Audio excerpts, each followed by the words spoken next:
Hello అండి. నేను మీ advocate Lokesh Reddy. జనరల్‌గా మనం చూస్తున్నట్లయితే ఈ క్రిమినల్ కేసెస్‌లలో ముఖ్యంగా మర్డర్ కేస్‌లలో 99% తప్పు చేసిన వాళ్ళని పోలీసులు అరెస్ట్ చేస్తుంటారు. కానీ కొన్ని కేసెస్‌లో ఏంటంటే ఇన్నోసెంట్స్ కూడా ఇలాంటి కేసెస్‌లో ఇరుక్కుంటూ ఉంటారు. అయితే వీళ్ళకి ముఖ్యంగా 4, 5 రకాల గ్రౌండ్స్ ఉంటాయి. ఈ 4 గ్రౌండ్స్ తోటి వాళ్ళు అక్విటల్ అయ్యే అవకాశం ఉంటుంది. ఒకటి అలిబి.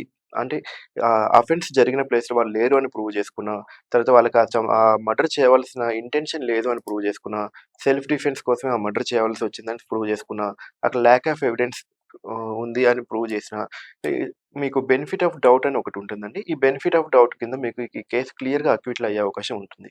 చూస్తానికి ఇది 302 అంటే చాలా పెద్ద కేస్‌లా కనిపిస్తుంది. కానీ ఒకవేళ మీరు తప్పు చేయకుండా మీరు ఇన్నోసెంట్ అయ్యి ఈ కేస్‌లో ఇరుక్కుంటే గనక చాలా ఈజీగా మీరు ఈ కేస్ నుంచి బయటపడొచ్చు. ముఖ్యంగా బెనిఫిట్ ఆఫ్ డౌట్ అనే దాన్ని మీరు యూజ్ చేసుకున్నట్లయితే వితిన్ ఎంత ట్రయల్ స్టార్ట్ అయినాక షెడ్యూల్ ప్రిపేర్ అయినాక వితిన్ 15, 20 డేస్‌లోనే కేస్ క్లోజ్ అయ్యే అవకాశం ఉంటుంది. అదే గాకుండా హైకోర్ట్‌లో క్వాష్ పిటిషన్ ఏసుకోవటం ద్వారా గూడా మీరు చిన్న చిన్న రిలీఫ్స్ పొందొచ్చు. ఉదాహరణకి మీరు ప్రతి వాయిదాకి కోర్ట్‌కి వెళ్ళకుండా ఒక చిన్న ఆర్డర్ తీసుకోవచ్చు. దాన్ని అటెండెన్స్ డిస్పెన్స్ అంటారు. అదే గాకుండా ఈ గ్రౌండ్స్ ఉన్నట్లయితే మీరు క్లియర్‌గా త్వరగా అక్విటల్ అయ్యే అవకాశం గూడా ఉంటుంది.